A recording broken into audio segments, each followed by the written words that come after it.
हरे कृष्णा। हरे कृष्ण प्रभु जी। Sorry, थोड़ा late हो गए, एक अर्जेंट कॉल आ गया था, इस वजह से थोड़ा लेट हो गए हम। तो सर्वप्रथम सभी भक्तों का हार्दिक स्वागत करना चाहता हूँ हमारी साप्ताहिक भगवत गीता क्लास में, जो कि साप्ताहिक ना होके कुछ महीने बाद हो रही है। पीछे मैं थोड़ा व्यस्त था, तो इसलिए कुछ समय रह गया। और एक बार मैं गणेश प्रभु से पूछना चाहूंगा कि हम कौन सा श्लोक क्लास हमने किया था।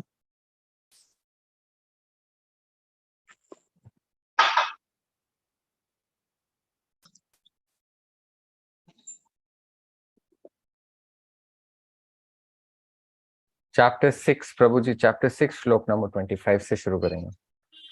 ठीक है, तो ज्यादा समय नहीं लेते हुए हम आज की कक्षा आरंभ करेंगे। पहले मंगलाचरण करेंगे जैसी कि श्रेष्ठ परंपरा है। ओम अज्ञानतिमिरान्धस्य ज्ञानाञ्जनशलाकया चक्षुरुन्मीलितं येन तस्मै श्रीगुरुवे नमः।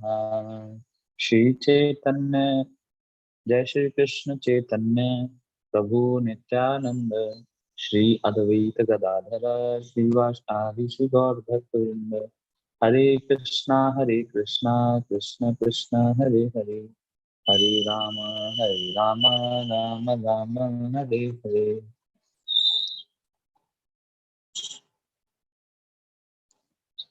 हरे कृष्ण।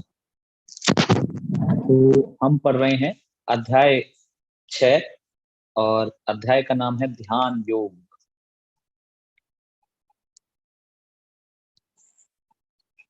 और 25वां श्लोक हमको पढ़ना है।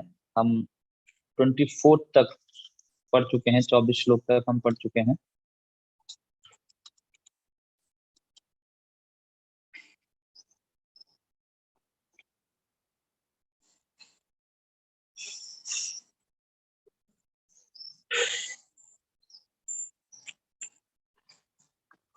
भगवान 25वें श्लोक में बता रहे हैं कि एक योगी को धीरे धीरे क्रम से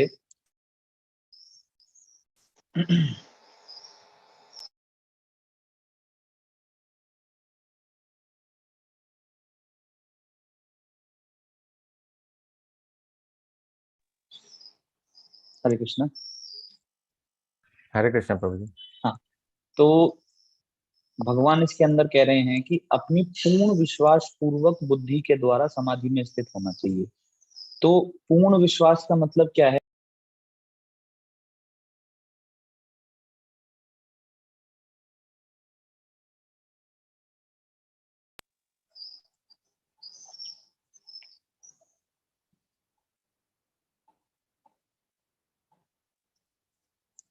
और बुद्धि कैसे स्ट्रांग होती है?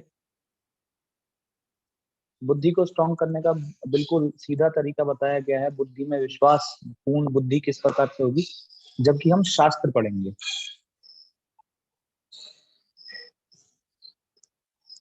और जब हम शास्त्रों का अध्ययन करते हैं, शास्त्रों को सुनते हैं, तब हमारा उनके प्रति विश्वास बढ़ता है।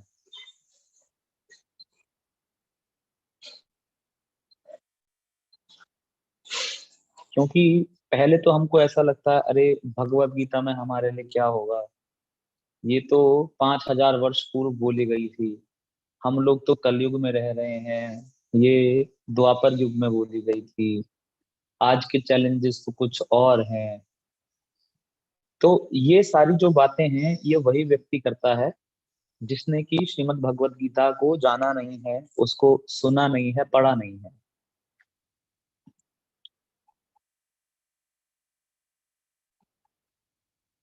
और जिसने सुना है, पढ़ा है, जाना है, उसका पूर्ण रूप से इस श्रीमद् भगवत गीता के ऊपर पूरा विश्वास है। और वो इस बात को जानता है कि ये सभी युगों में, सभी समय पे ये जो ज्ञान है, ये योग्य ज्ञान है और उपयोगी है।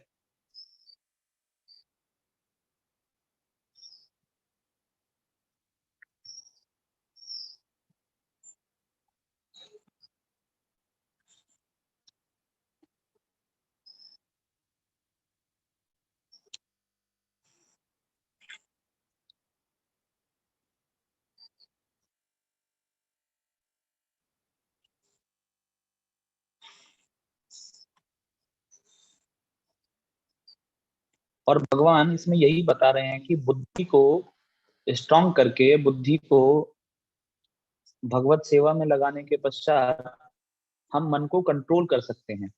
क्योंकि जो योग में सबसे बड़ी रुकावट है वो हमारा अपना मन है।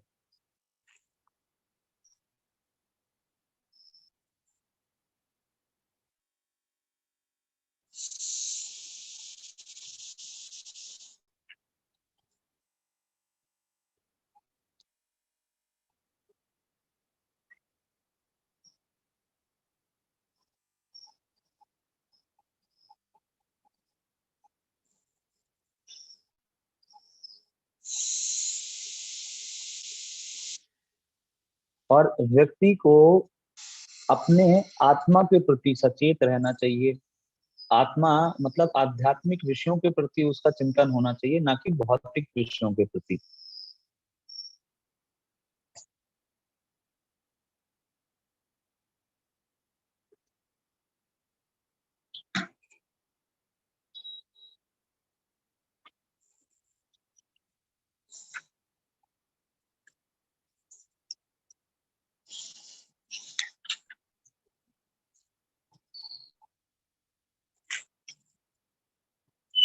और फिर आगे 26वें श्लोक में भगवान बता रहे हैं कि मन मन की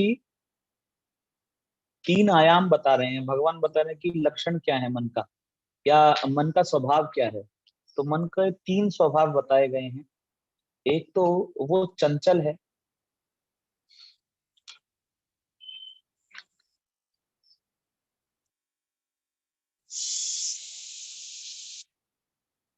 और दूसरा कि वो स्थिर नहीं रहता।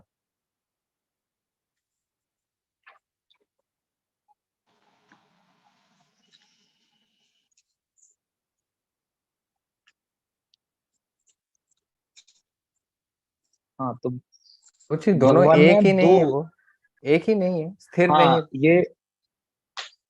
ये वास्तव में दोनों एक ही नहीं है।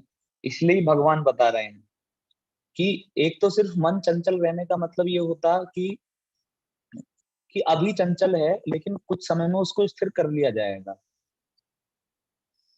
लेकिन मन का स्वभाव, जैसे एक बच्चा होता है, बच्चा जब अपनी किशोर अवस्था में होता है, छोटा होता है, तब वो बहुत चंचल होता है।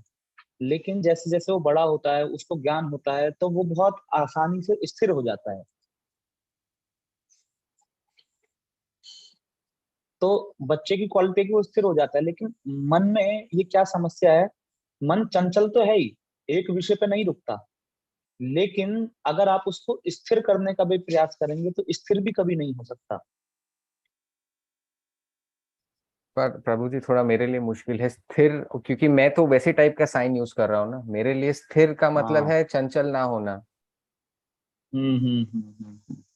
इससे मतलब स्टैब्लिश, एक जगह रुका हुआ, जो हिलता ना हो कहीं भी। बिल्कुल बिल्कुल रुका हुआ एक जगह।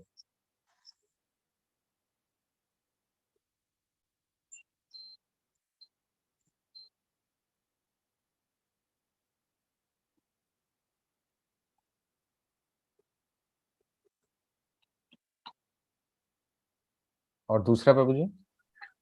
दूसरा चंचल, जो हमेशा भागता रहता है। और लेकिन चंचल को आप एक समय पे ठीक कर सकते हैं, लेकिन अस्थिर जो चीज है उसको नहीं ठीक किया जा सकता। अब ये समझाना मेरे लिए भी बड़ा मुश्किल है। मतलब आप ये समझिए कि भगवान दोनों सेम बात बोल रहे हैं, क्योंकि वो जोर डालना चाह रहे हैं इस बात पे कि अ, ये जो मन है, ये बहुत मुश्किल है इसको कंट्रोल करना। आप इस तरीके से समझिए, क्योंकि वो शब्द ऐसे हैं कि उसको समझाया नहीं जा सकता। शब्द ऐसे हैं जो समझाया नहीं जा सकता? क्या शब्द हैं प्रभु जी? दो हाँ, वर्ड्स मेरे को बताएंगे आप? अगर, हाँ, दो फर्स्ट दो वर्ड है। वर्ड हैं इसमें है।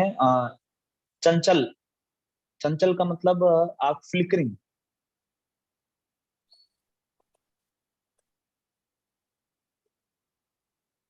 पहला। दूसरा प्रभु जी? दूसरा है अस्थिर, अनस्टेडी।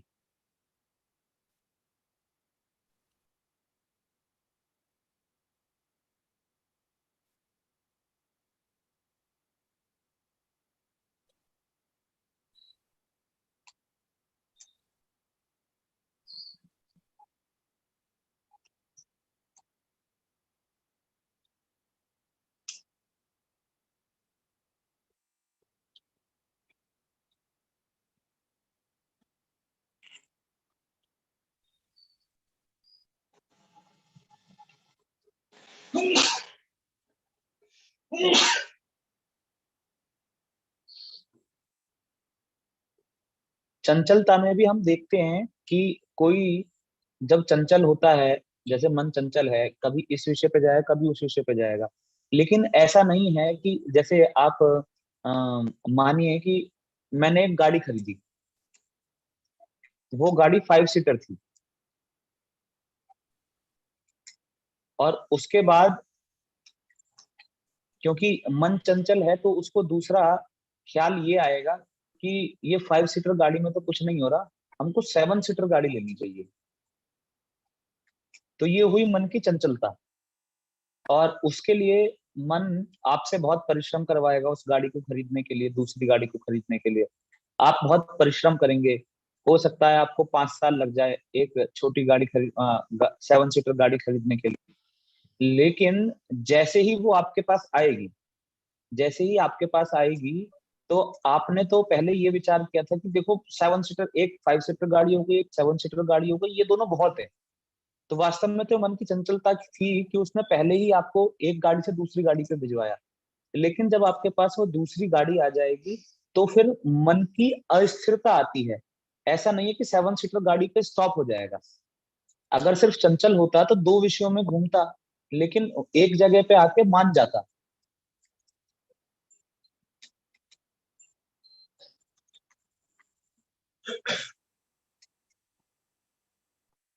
क्योंकि जैसे हम बच्चों के साथ भी देखते हैं, अगर बच्चे को कोई टॉय चाहिए और वो बहुत रोता रहेगा, लेकिन जब उसको टॉय मिल जाता है तो वो शांत हो जाता है।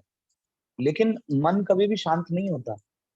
मन को अगर कुछ दे दिया जाए तो उसके बाद फिर उसकी अस्थिरता आ जाती है कि वहां पे स्थिर नहीं है। उसको फिर और बड़ी गाड़ी चाहिएगी और किसी अच्छी कंपनी की कार चाहिएगी।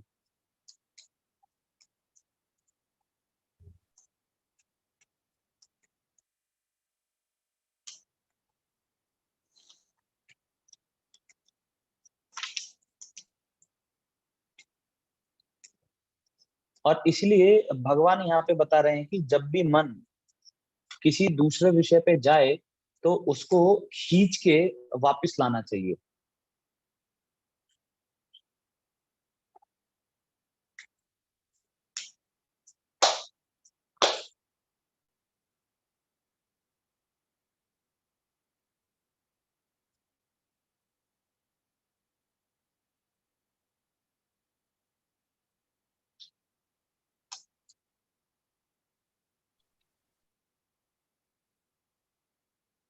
और अब कोई प्रश्न करेगा कि अरे इतना मन मन मन कर रहे हैं कि मन को समझाना भी जो है मुश्किल हो गया है, इतना इतना कठिन हो गया है मन को। मन हम समझ ही नहीं पा रहे हैं कि मन की स्थिति क्या है। शब्दों के द्वारा भी अगर देखा जाए तो बताया नहीं जा सकता। और उस मन को कंट्रोल करने के लिए कह रहे हैं, तो वो मन क्यों कंट्रोल करे, करना क्यों है?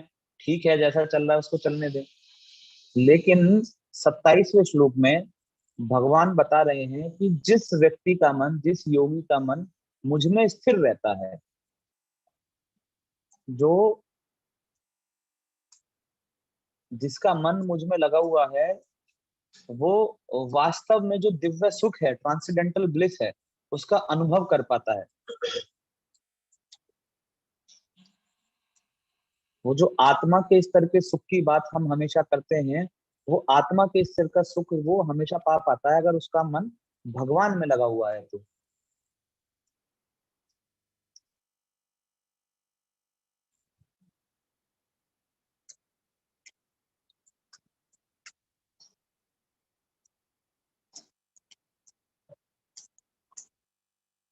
और मोड ऑफ पैशन, जिसको रजोगुण कहा जाता है, वो उससे ऊपर चला जाता है, मोड ऑफ पैशन के ऊपर चला जाता है, और भगवान और हमारे बीच में जो क्वालिटेटिव सिमिलैरिटी है, गुणात्मक एकता है, उसको समझ पाता है कि जिस प्रकार से भगवान सच्चिदानंद है, इसी प्रकार मैं भी सच्चिदानंद हूँ।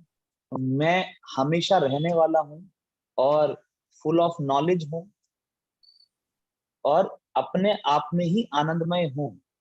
हमारा भी जो शरीर है, जो हमारा आध्यात्मिक शरीर है, जिस आत्मा की हम बात करते हैं, उसकी क्वालिटी बिल्कुल भगवान के सिमिलर है। लेकिन भगवान में वो क्वालिटी इन्फिनाइट है, भगवान में वो क्वालिटी अनंत मात्रा में उपलब्ध है, या यूं कहें कि पूर्ण मात्रा में उपलब्ध है।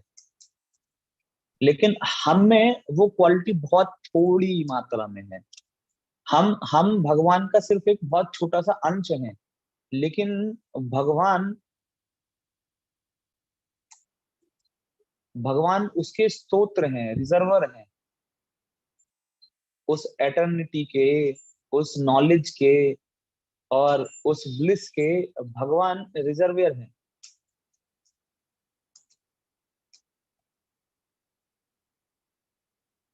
लेकिन अगर हम इतना समझ पाए, जैसे हम आप सब, मैं भी उसमें सम्मिलित हैं, हमें हमेशा ये भय रहता है कि ना जाने कब मृत्यु आ जाए। सबको मृत्यु का भय है। सब इस संसार में सारी योजनाएं बनाते हैं जिससे मृत्यु बहुत दिनों में आए, है ना। बुढ़ापे में पेंशन का अ, व्यवस्था करते हैं कि बुढ़ापे में कहीं से पैसा मिलता रहे, एक छत सिर पे हो जाए, पहनने का कपड़ा हो, खाने का हो। तो ये सब इसीलिए है जिससे हम मरे ना। कोई भी संसार में मरना नहीं चाहता, और इसीलिए सब भय युक्त रहते हैं, सब डरे हुए रहते हैं कि कैसे होगा, कैसे होगा, कैसे होगा, कैसे होगा, कैसे घर चलेगा, कैसे हमारा देह चलेगा।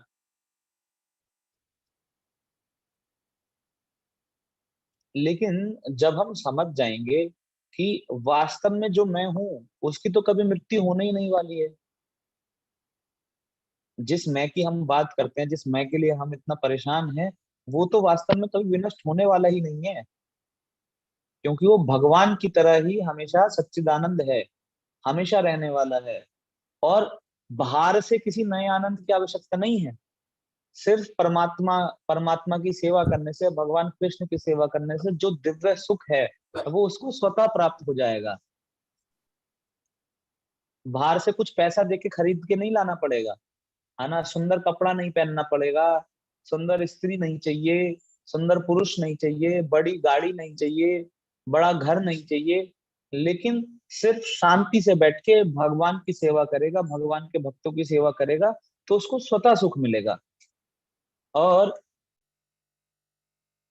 शास्त्रों में एक ब्राह्मण की कथा आती है, शास्त्रों में एक ब्राह्मण की कथा आती है।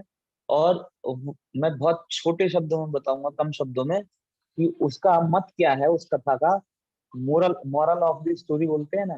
तो उसकी शिक्षा ये है कि लास्ट में ब्राह्मण बोलता है कि जो मुझे दुख या सुख मिल रहा है, जो भी सुख या दुख मुझे मिलता है, वो ना तो किसी देवता के द्वारा दिया गया है, ना मेरे कर्मों की वजह से मुझे मिल रहा है। कोई सोचे कि हो सकता है मैंने पूर्व में बहुत गलत काम किए होंगे इसलिए दुख मिल रहा है, या कोई सोचे पूर्व में बहुत अच्छे काम किए हैं इसलिए सुख मिल रहा है। लेकिन वो कह रहा ना, ना तो मेरे कर्मों के कारण, ना पाप कर्म ना पुण्य कर्म, उनके कारण भी सुख दुख नहीं मिल रहा है। या हो सकता है ग्रह ग्रह नक्षत्र जो होते हैं, हम लोग कुंडली दिखवाते हैं एस्ट्रोलॉजर को, ज्योतिष को, तो हो सकता है ज्योतिष के कारण दुख सुख मिल रहा हो, ग्रह मेरी कुंडली में गलत बैठे हुए हैं। वो कहता है नहीं नहीं नहीं, ऐसा भी नहीं है।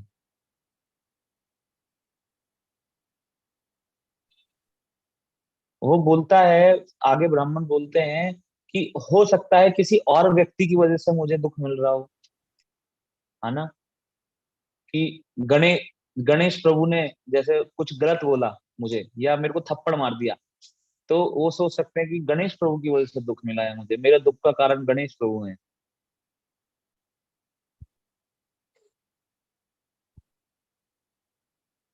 तो ऐसा ऐसा कोई सोच सकता है, लेकिन वो कहता है नहीं नहीं नहीं, ये जितना भी सुख दुख मुझे प्राप्त हो रहा है, इसका एक और केवल एक कारण है, वो है मेरा खुद का मन। ये सुख और दुख मेरे जो विचलित और अस्थिर चंचल मन है, इसके कारण मेरे को दुख प्राप्त हो रहा है, इसका कोई भी अन्य कारण नहीं है।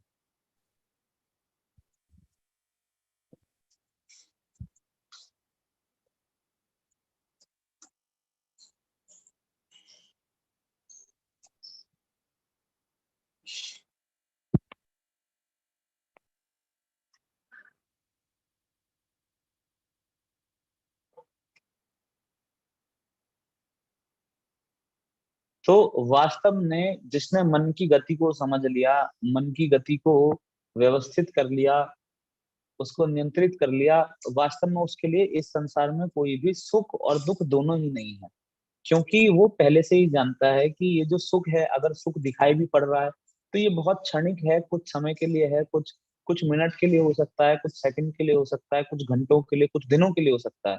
लेकिन ये जो सुख हमको भौतिक संसार में मिल रहा है, ये परमानेंट नहीं है, शाश्वत सुख नहीं है, एटर्नल नहीं है। और दुख का भी यही अभिप्राय है, दुख भी जो हमें मिल रहा है ये भी हमेशा के लिए नहीं रहने वाला है। और जैसा ऋषि मुनि बताते हैं कि ये जो सुख दुख हैं ये एक ही पहिए के दो पहलू हैं। कि जैसे पहिया घूमता है तो कभी सुख ऊपर आता है, कभी नीचे जाएगा, कभी दुख ऊपर आएगा, नीचे जाएगा। तो दिन और रात होने के समान है। अगर दुख की रात आई है तो सुख की सुबह भी आएगी, लेकिन सुख की सुबह के बाद दोबारा से दुख की रात आएगी। और शास्त्रों में बताया गया है कि जो लोग कम बुद्धि के हैं वो दुख के शमन को ही सुख मान लेते हैं, कि दुख को खत्म करना ही सुख है।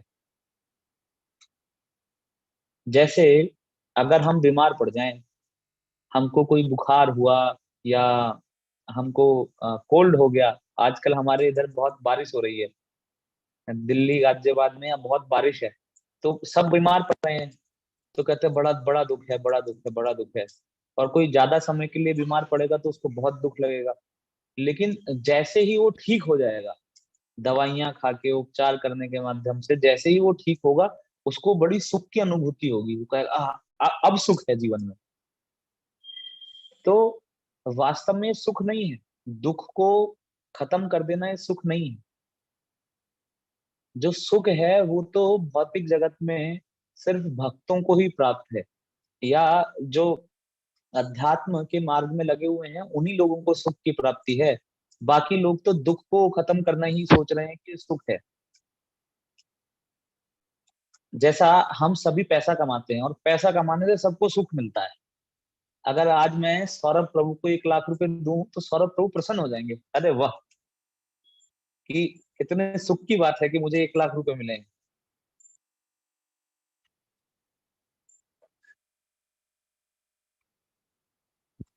और जबकि और वो 1 लाख रुपए देके मैं उनको ऐसे आइलैंड पे छोड़ दूं जहाँ पे कोई दुकान ना हो, जहाँ पे कुछ सामान ना मिलता हो, तो फिर वो क्या करेंगे? कुछ नहीं कर सकते उस 1 लाख रुपए का।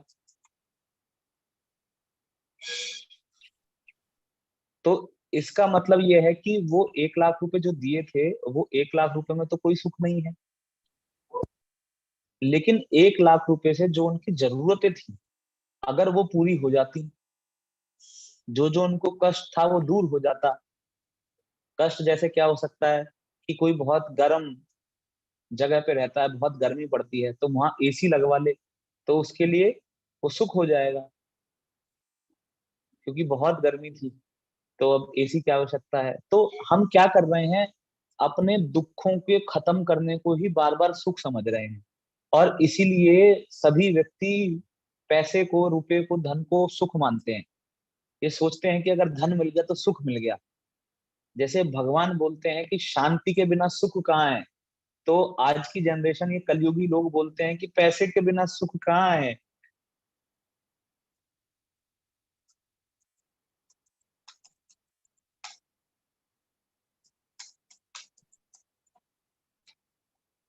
लेकिन अगर हम ध्यान से देखेंगे तो धन के माध्यम से सिर्फ हम दुख को खत्म कर रहे हैं, अपनी किसी जरूरत की पूर्ति कर रहे हैं। और वो जरूरत भी कैसी है, जो कि हमको मन के द्वारा दी गई है।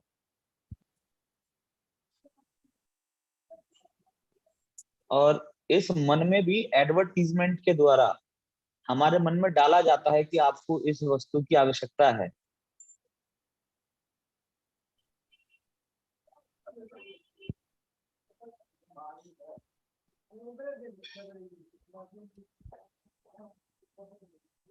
तो इसीलिए भगवान कह रहे हैं कि जिसका मन मुझ में स्थिर हो गया वो वास्तविक सुख को समझ पाएगा। और अपने आप को वास्तव में समझ पाएगा कि उसके खुद के क्या गुण हैं। जैसे अगर हमको पता चले आज हम में से किसी को भी कि हम प्रधानमंत्री के पुत्र हैं, हमें आज तक नहीं पता था कि हम प्रधानमंत्री के पुत्र हैं, लेकिन कल पता चल जाए यार मैं तो प्रधानमंत्री का पुत्र हूँ, या मेरे पास तो बहुत कोई हमारे पूर्वज जो है बहुत पैसा मेरे लिए छोड़ के गए हैं, ये बात हमको पता चल जाए तो हम बिल्कुल निश्चिंत हो जाएंगे और हम सोचेंगे अब हमारे लिए दुख की कोई बात नहीं है। लेकिन कभी भी हम ये नहीं सोच पाते कि वास्तव में हम तो कृष्ण के पुत्र हैं, और कृष्ण तो सभी प्रधानमंत्री सभी राष्ट्रपतियों से बहुत बड़े हैं, लेकिन हम वास्तव में इस बात को कभी समझ ही नहीं पाते। और जिस दिन हम इस बात को समझ जाएंगे कि हम कृष्ण के हैं, हम कृष्ण से संबंधित हैं, कृष्ण हमको देख रहे हैं, कृष्ण हमारी रक्षा कर रहे हैं, कृष्ण हमारी भले के लिए जो भी कार्य हो सकता है वो सब मैनेज कर रहे हैं, तो हमारे लिए दुख का कोई कारण नहीं है। लेकिन क्योंकि हमारा मन स्थिर नहीं है, मन चंचल है, इधर उधर भागता रहता है, ये चाहिए वो चाहिए, ऐसा करेंगे वैसा करेंगे, इस कारण से ये सारा दुख हमको मिल रहा है।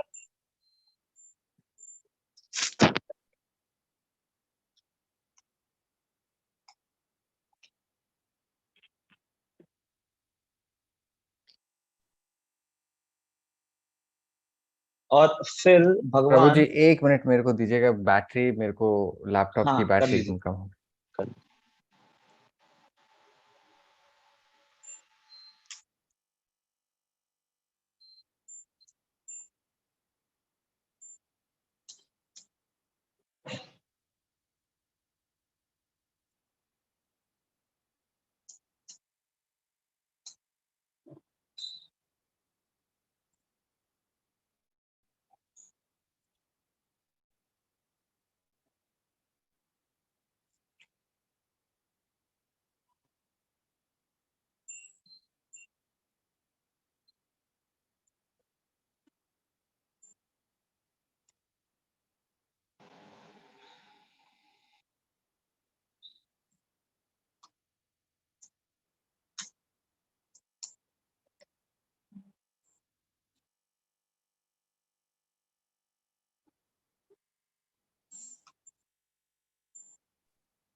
हाँ जी प्रभु जी, रेडी।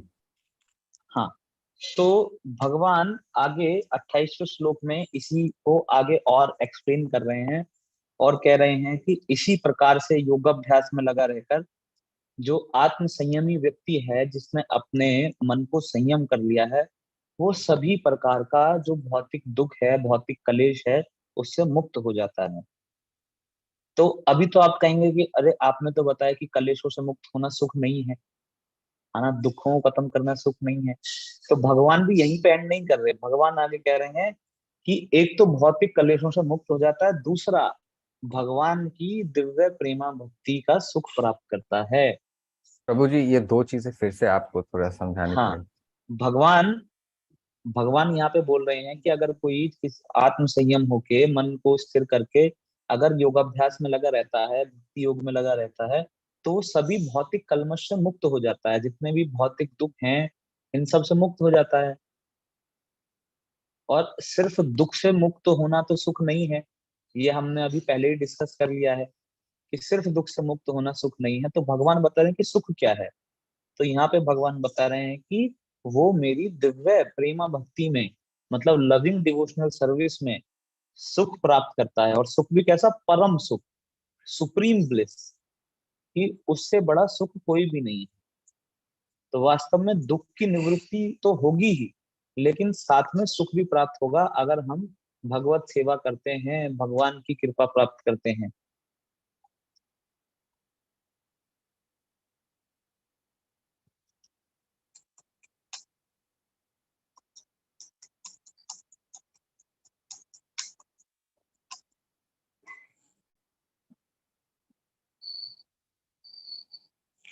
और फिर भगवान आगे 29वें श्लोक में बता रहे हैं कि भक्ति योग में, या जिस प्रेमा प्रेमा भक्ति या सुख की हम बात कर रहे हैं, उसका लक्षण क्या है। लक्षण भगवान आगे बता रहे हैं, कह रहे हैं कि ऐसा व्यक्ति जिसका मन स्थिर हो चुका है और वास्तव में वो योगी है, वो सभी जीवों में मेरे को देखता है, सभी जीवों में मुझे देखता है। कैसे देखता है? क्योंकि सभी के हृदय में भगवान परमात्मा रूप से विराजमान है, तो इसीलिए वो हर व्यक्ति में परमात्मा का दर्शन करता है। वो किसी को कष्ट नहीं पहुंचाता, और अगर कोई व्यक्ति उसको कष्ट पहुंचाता है तो उसे कष्ट नहीं समझता, क्योंकि वो सोचता है ये तो भगवान ने किया है, ये तो परमात्मा के द्वारा किया गया है, तो वो उसको कष्ट नहीं मानता। तो इस प्रकार से भगवान बता रहे हैं कि इसमें कोई भी संदेह नहीं है कि ऐसा व्यक्ति मुझ परमेश्वर को सर्वत्र देखता है। मतलब जिसका मन संयमित है, भक्ति में अच्छे से लगा हुआ है, ऐसे भक्त को सब जगह भगवान दिखाई पड़ते हैं।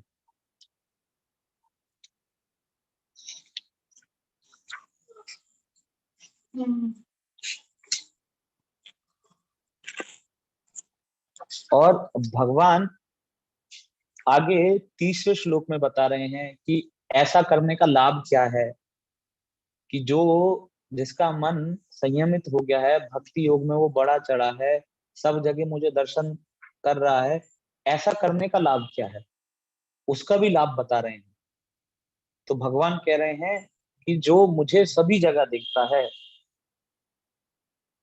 जो मुझे सभी जगह दिखता है और सब कुछ मुझ में देखता है, वो जब भगवान को देखता है तो वो समझता है कि ये पूरी सृष्टि भगवान में ही है, भगवान से बाहर कुछ भी नहीं है। और सृष्टि में किसी भी वस्तु को देखता है, किसी भी प्राणी को देखता है, तो उसमें भगवान का दर्शन करता है। तो भगवान बता रहे हैं कि ऐसे व्यक्ति के लिए मैं कभी भी अदृश्य नहीं होता। भगवान कह रहे हैं ऐसे व्यक्ति के लिए मैं कभी भी इनविजिबल नहीं होता, हमेशा उसको दर्शन देता रहता हूँ। और आप सोचिए, ये जो हम इतना सब कुछ कर रहे हैं, पढ़ रहे हैं, सुन रहे हैं, भगवत नाम ले रहे हैं, इसका यही यही एक मुख्य कारण ही तो है। इसका फल यही है कि हमको भगवत दर्शन हो जाए, भगवान की साक्षात कृपा प्राप्त हो। तो ये हम चाहते हैं सभी। और भगवान कह रहे हैं इतना ही नहीं, वो मेरे लिए भी कभी अदृश्य नहीं होता, मैं भी अपने भक्त को हमेशा दिखता रहता हूँ। भगवान अपने भक्त के ऊपर हमेशा नजर रखते हैं और सदैव उसको देखते रहते हैं।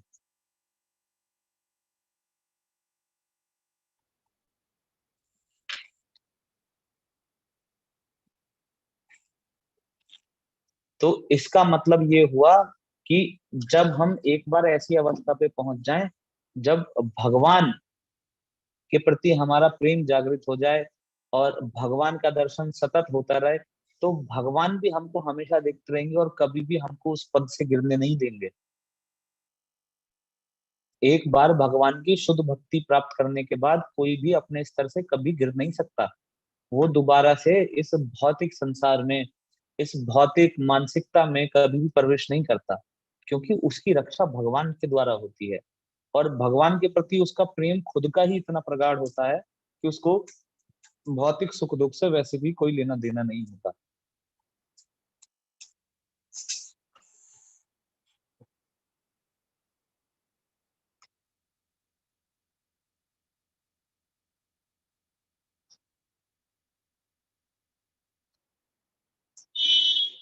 और भगवान अब एक बहुत विशेष बात बता रहे हैं कि जो व्यक्ति परमात्मा को और मुझको, अब आप कहेंगे कि भगवान तो खुद ही परमात्मा है, लेकिन भगवान के तीन स्वरूप बताए गए हैं। ये जो परम तत्व है, इसको जानने के तीन स्वरूप बताए गए हैं। तीन लोग अलग अलग प्रकार से भगवान को देखते हैं। भक्त भक्त भगवान को भगवान बोलते हैं, जिसमें कि भगवान का रूप है, भगवान लीला करते हैं और भगवान भक्तों के साथ आदान प्रदान करते हैं। और योगी, जो कि अष्टांग योगी होते हैं, वो भगवान के चार हाथों वाले विष्णु रूप पे ध्यान लगाते हैं, तो वो भगवान को परमात्मा बोलते हैं। परमात्मा का मतलब है हम हैं जीवात्मा, और जीवात्मा के साथ ही एक परमात्मा भी सभी के हृदय में रहते हैं। तो विष्णु फॉर्म, तो उसको परमात्मा के रूप में देखता है। और ज्ञानी जो कि शास्त्रों का सिर्फ अध्ययन करते हैं, शास्त्रों के द्वारा भगवान को समझने का प्रयास करते हैं, वेद इत्यादि के द्वारा, तो वो भगवान को ब्रह्म के रूप में जानते हैं। ब्रह्म मतलब कि उसके अंदर कोई रूप नहीं है, भगवान का कोई नाम नहीं है, कोई गुण नहीं है, वो इस तरीके से भगवान को जानते हैं।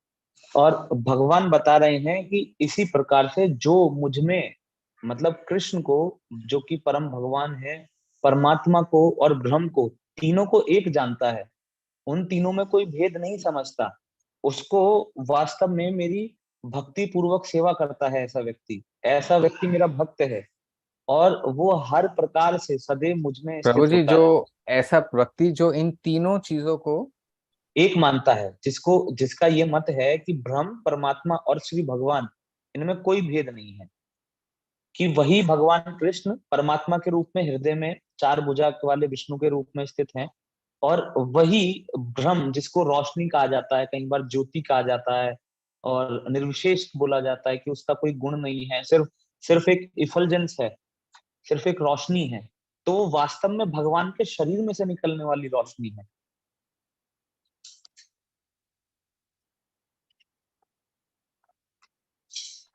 तो इस रूप में जो भगवान को जानता है, जैसे मैं आपको एक उदाहरण देता हूँ, एक सूर्य ग्रह है, सूर्य अपने आप में एक प्रभु जी, ग्रह है। ये वाला ना ढंग से हुआ नहीं मेरे से। हाँ, मैं आपको बताता हूँ, सूर्य सन के एग्जाम्पल से हम लेते हैं इसको। तो एक सूर्य ग्रह है, और हम देखते हैं कि सबसे पहली चीज जो हमको नजर आती है सूर्य को जब हम दूर से देखते हैं, तो वो है पहला इफल्जेंस सूर्य की, है ना, सनलाइट जिसको हम बोलते हैं, उसके आसपास बहुत कुछ है, मतलब हर व्यक्ति वहां तक जा नहीं सकता, मतलब कोई भी नहीं जा सकता इनफैक्ट, तो एक सिर्फ रोशनी रोशनी है। तो दूसरी चीज है एक सूर्य ग्रह, जो उसका आउटर लाइन है, सिर्फ जैसे हमारी पृथ्वी है गोल है, तो इस प्रकार से कुछ आउटर लाइन है उसका, कि उसका कुछ रूप है ना, एक जैसे जैसे पृथ्वी गोल है, इस प्रकार से सूर्य भी गोल दिखाई पड़ता है, तो एक रूप भी है उसका। लेकिन लेकिन ग्रह में जो एक पूरा पूरा ग्रह होता है, उसमें कोई भी हम्म, गतिविधि नहीं है। प्रभु जी, ये दूसरा वाला वर्ड, फर्स्ट तो लाइट, सेकंड। सेकंड हो गया ग्रह, मतलब रूप, फॉर्म फॉर्म फॉर्म कह सकते हैं।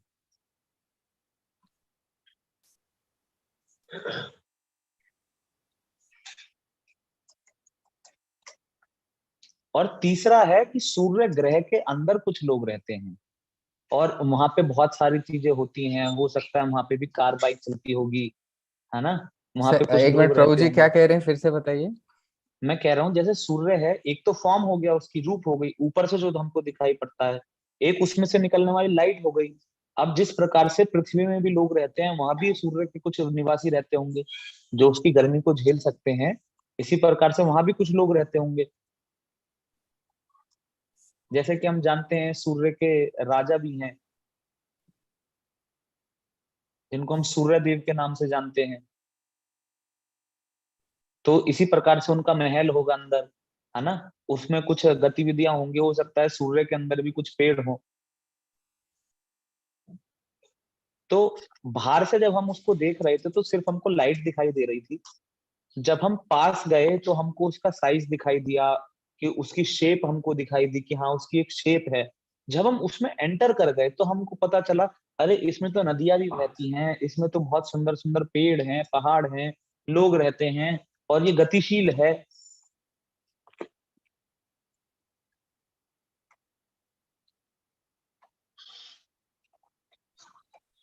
तो इसी प्रकार से भगवान के भी तीन रूप हैं। एक तो भगवान खुद हैं, जो बोलते हैं, बात करते हैं, खेलते हैं, बांसुरी बजाते हैं, रासलीला करते हैं, चोरी करते हैं। एक तो भगवान वो खुद है। लेकिन ये सिर्फ भक्त को पता है। जो भक्ति करते हैं वो इस बात को जान पाते हैं कि भगवान इस रूप में भी है। लेकिन जो योगी हैं, जो भगवान के ऊपर केवल ध्यान लगा रहे हैं, हृदय में बैठे हुए परमात्मा रूप को, जो कि भगवान का सिर्फ रूप है। जैसे आप सोचिए कि भगवान का शेप, सिर्फ रूप, उसमें भगवान उनसे कुछ आदान प्रदान नहीं कर रहे। भगवान सिर्फ अपना दर्शन दे रहे हैं। जैसे सूर्य को हम देखेंगे, सिर्फ शेप हमको दिखाई देगी, है ना, साइज दिखाई देगा, सुंदरता दिखाई देगी, तो सिर्फ शेप दिखाई दे रही है। तो परमात्मा वो है, सुपर सोल जिसको हम बोलेंगे। तो सुपर सोल का हमें इंटरनल पार्ट्स नहीं दिखता है, सिर्फ एक सिलुएट दिखता है। हाँ, उसकी उसकी डिटेल्स नहीं हमको दिखती हैं, डिटेल नहीं है उसके अंदर। वो हमसे बात, ये सुपर प्रभु सोल जी, बात ये नहीं सब करेगा। दूसरा ग्रुप है ना, नॉट द भक्त। ये सब हाँ, ये साधु और योगी, योगी ये लोग योगी हैं। योगी जो पहाड़ पे जाके तपस्या करते हैं, हिमालय पर्वत पे जाके तपस्या करेंगे और सांस को रोकेंगे, है ना, और भगवान के ऊपर अपना जो है चिंतन करते हैं, वो परमात्मा रूप में।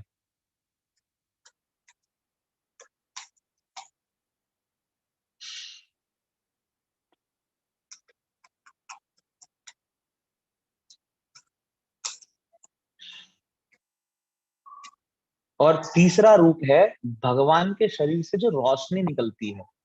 क्योंकि भगवान भगवान में ऐसा बताया जाता है, कई कई कई करोड़ जो है सूर्यों को प्रकाश भगवान के शरीर में से निकलता है, जिसको ब्रह्म कहा जाता है। हम बहुत बार सुनते हैं परम ब्रह्म। तो उसमें ना तो भगवान का शरीर दिखाई देता, और लीलाओं का, भगवान की जो डिटेल्स है उसका तो कोई मतलब ही नहीं है। जिस प्रकार से दूर से सूर्य जो है सिर्फ हमको आग का गोला दिखाई दे रहा है, सिर्फ रोशनी हमको दिखाई देती है, भ्रम जिसको बोला जाता है।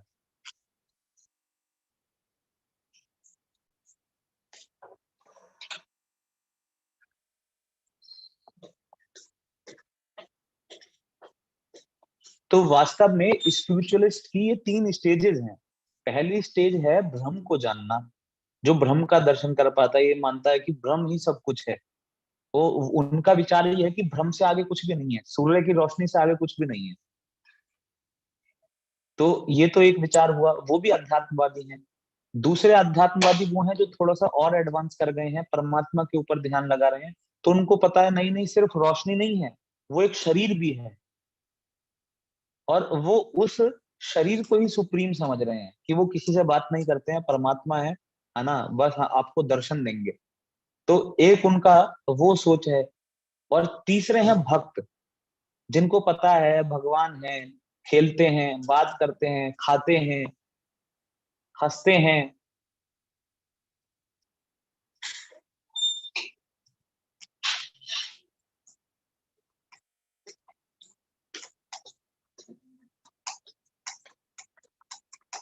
तो इस तरीके से ये तीन प्रकार के अध्यात्मवादी बताए हैं। और भगवान यही 31वें श्लोक में बता रहे हैं कि जो मुझ में और परमात्मा में कोई भी फर्क नहीं समझता है, वास्तव में वो भक्त है। भक्त का लक्षण बताया गया है, और वो भक्ति पूर्वक मेरी सेवा करता है।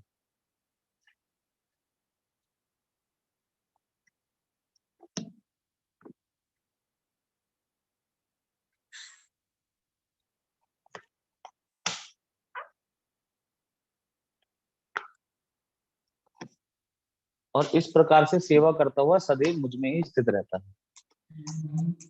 तो आज की जो क्लास है, मुझे लगता है बहुत फिलोसफिकल हो गई। बहुत तत्व ज्ञान इसमें हो गया, और तत्व को समझना बहुत आसान नहीं है। तो इसके लिए भगवान से हम सिर्फ प्रार्थना कर सकते हैं कि भगवान हमको अपना तत्व समझाएं।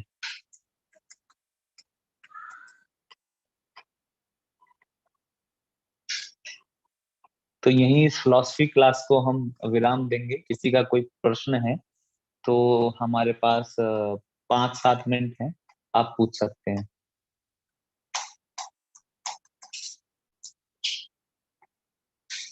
प्रभु जी, वो गणेश प्रभु जी कह रहे हैं कि लास्ट 28th है क्या, 28वां? 31। अभी हम 31 पे रुके।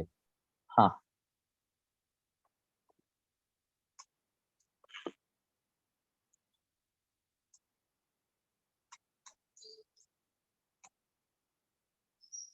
उमा माता जी पूछ रहे हैं प्रभु जी कि कृष्णा अर्जुन जब अच्छा उनकी उम्र प्रभु जी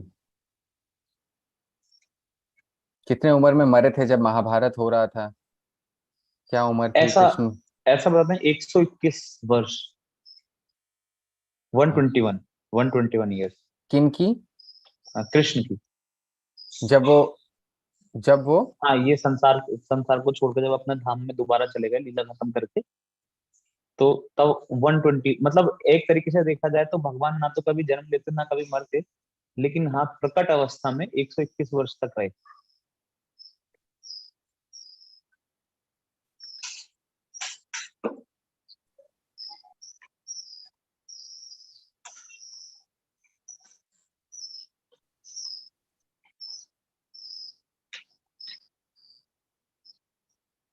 और प्रभु अर्जुन?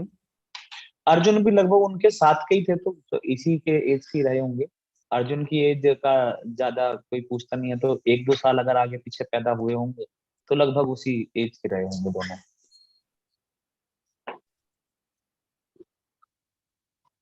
तो कृष्ण के जाने के बाद अर्जुन गए थे हाँ, या पहले कृष्ण कृष्ण? भगवान भगवान कृष्ण के जाने के बाद जब उनको पता चल गया कि भगवान कृष्ण चले गए हैं और कलयुग आने वाला है, तो हम सब जानते हैं स्वर्ग की यात्रा पे निकल गए थे पांचों भाई।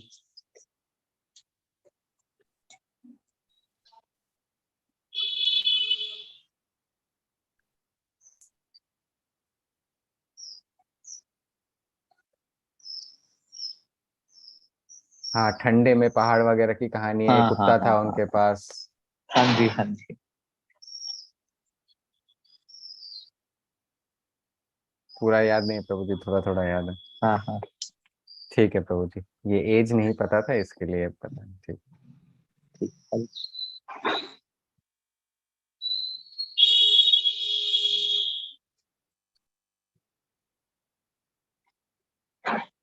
हरे कृष्ण प्रभु जी। 1 महीने बाद हम लोग सेशन कर रहे हैं हर संडे, होपफुली हम ये लगातार करते रहें। आज आए, बहुत हमारे को ये स्टोरी बहुत अच्छी थी।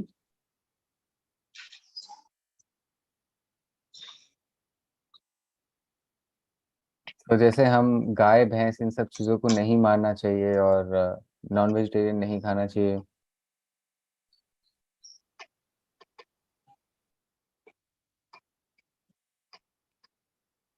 अच्छा, ये प्रधानमंत्री की जो ये वंदे मातरम नई गाड़ी आई थी, ये 4 बफलो को मार गई। आपको पता नहीं है कि नहीं? वहां पे ड्राइवर था कि नहीं, रास्ते पे था?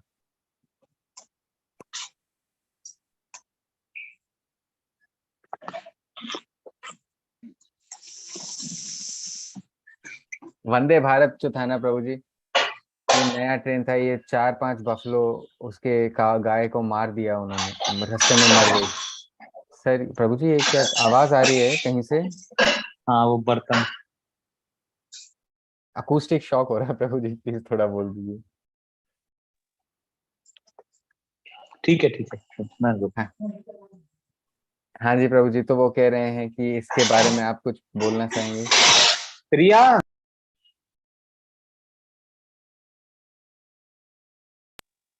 सॉरी बताइए। प्रभु जी, इंटरप्रेटर्स को ये बहुत दिक्कत होती है। ना ना ना, बिल्कुल बिल्कुल सही है। आप बताइए। मैं आवाज पे फोकस कर रहा हूँ ना, इसलिए। हाँ हाँ, हाँ पर हाँ। वही प्रभु जी, वो पीएम मोदी का ये नया जो उन्होंने लॉन्च किया, ये हाँ, वंदे भारत जो ट्रेन था, इसने इसके रास्ते में गुजरात गुजरात से चलती है ना, तो रास्ते में आई थिंक कुछ गाय और बफलोज वगैरह थी, उनको मार दिया, 4-5 मर गए। तो प्रभु जी, ये किसकी गलती है? इसके क्या होगा इसका? इसमें तो कुछ नहीं किया जा सकता, तो अब तो कोई अगर व्यक्ति भी अगर ट्रेन के सामने आएगा तो वो तो मारा जाएगा। तो उसमें कोई भी कुछ नहीं कर सकता। ये है कि इंटेंशनली नहीं किया किसी ने भी, है ना। ड्राइवर भी नहीं चाहता कि उसको मारे, लेकिन एक्चुअली होता क्या है कि आप ब्रेक भी नहीं लगा सकते एकदम से ना। ये ऐसी सिचुएशन होती है कि आप उसमें ब्रेक नहीं लगा सकते, कि ब्रेक लगाएंगे तो कई कई सारे व्यक्ति जो है मारे जाएंगे।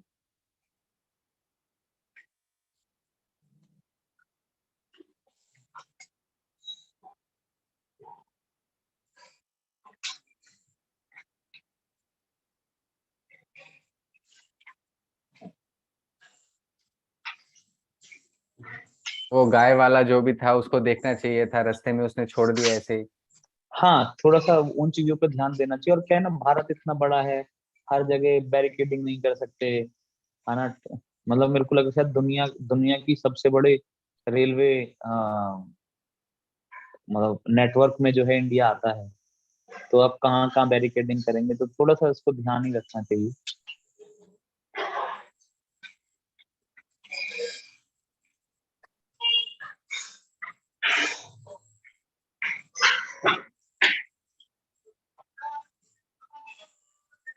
Thank you Prabhu ji, thank you. Clear. ठीक है, और क्वेश्चन नहीं लेंगे, एक्चुअली मुझे ना और भी सेवा है। गणेश प्रभु कार्तिक। बस लास्ट वो कह रहे हैं, बस हाँ हाँ। लास्ट, उनका लास्ट है प्रभु जी।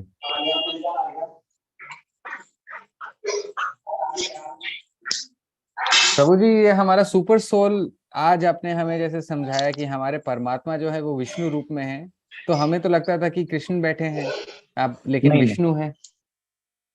जो हृदय में परमात्मा जो है वो परमात्मा स्वरूप नहीं है, वो चार भुजा वाले विष्णु के स्वरूप नहीं है।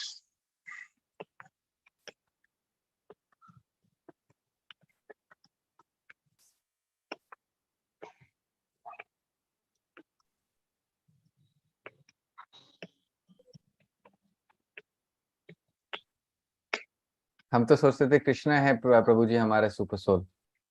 नहीं तो है तो कृष्ण ही, है ना। कृष्ण अपना एक्सपेंशन करके सुपर सोल के रूप में बैठे हैं। क्योंकि हमारे हृदय में इतनी गंदगी है, हम इतने गंदे गंदे विचार करते हैं। तो लेकिन जो सुपर सोल है वो किसी पे उसके लिए कुछ सही नहीं है, कुछ गलत नहीं है। उनका काम है सिर्फ सैंक्शन करना, है ना। वो बस आपको देखते रहते हैं, कभी कभी किसी को जो है सलाह देते हैं, है ना। ऐसा जिसको हम इंट्यूशन बोल देते हैं कई बार, तो थोड़ा कुछ जो है बिल्कुल गाइड करते हैं। वो भी किसी अच्छे व्यक्ति को। नहीं तो बिल्कुल शांत बैठते हैं सुपर सोल।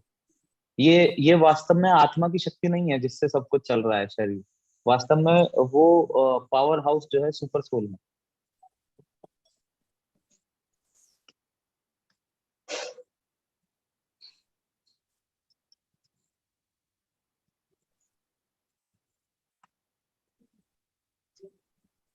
तो है कृष्ण ही, लेकिन अपना दूसरा रूप बनाया है जिससे कि आपके अच्छे बुरे के ऊपर नजर ना रखें। नहीं तो आपको फिर भगवान रहेंगे ही नहीं। हम तो, हमारा हृदय इतना कलुषित है कि कैसे रहेंगे भगवान, है ना। तो इसलिए भगवान ने एक अपना वो रूप जो है निकाल के रखा है कि जो ठीक है आपको कुछ नहीं बोलेगा, वो सिर्फ देखेगा, सब कुछ देख रहे हैं, चुपचाप देख रहे हैं।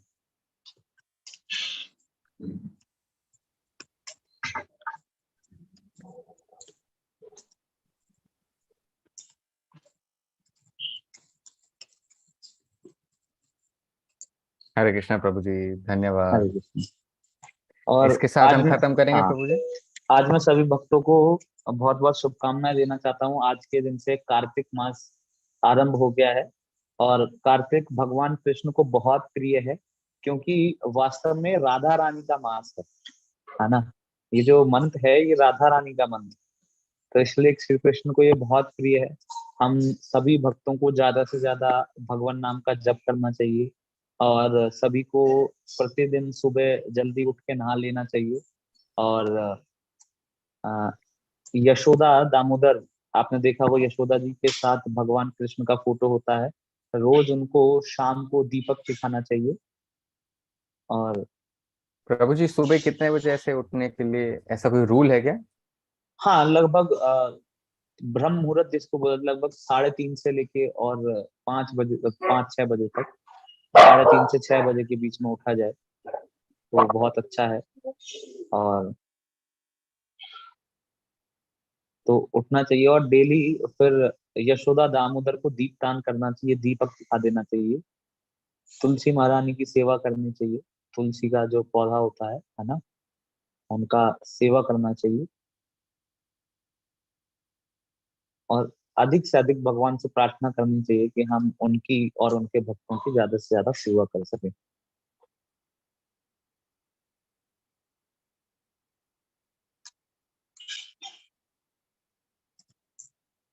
ठीक है, तो आप सभी भक्तों का बहुत बहुत धन्यवाद। सौरभ प्रभु, हमारे इंटरप्रेटर सारथी, आपका भी बहुत प्रभु विशेष जी वो धन्यवाद पूछ प्रभु रहे जी। हैं कि शाम को जो वक्त होता है, आरती का वक्त क्या है प्रभु जी, ऐसा कुछ है क्या फिक्स्ड? ऐसा वैसे फिक्स कुछ भी नहीं है, बाकी अगर 7 बजे करना तो अच्छा है, 7 बजे करना चाहिए। मंदिरों में 7 बजे होती है, आप अपने घर में अपने अनुसार, कोई 8 बजे अगर ऑफिस से आता है, 9 बजे आता है, तो कभी भी आके लेकिन भगवान को दीपक जरूर दिखाए।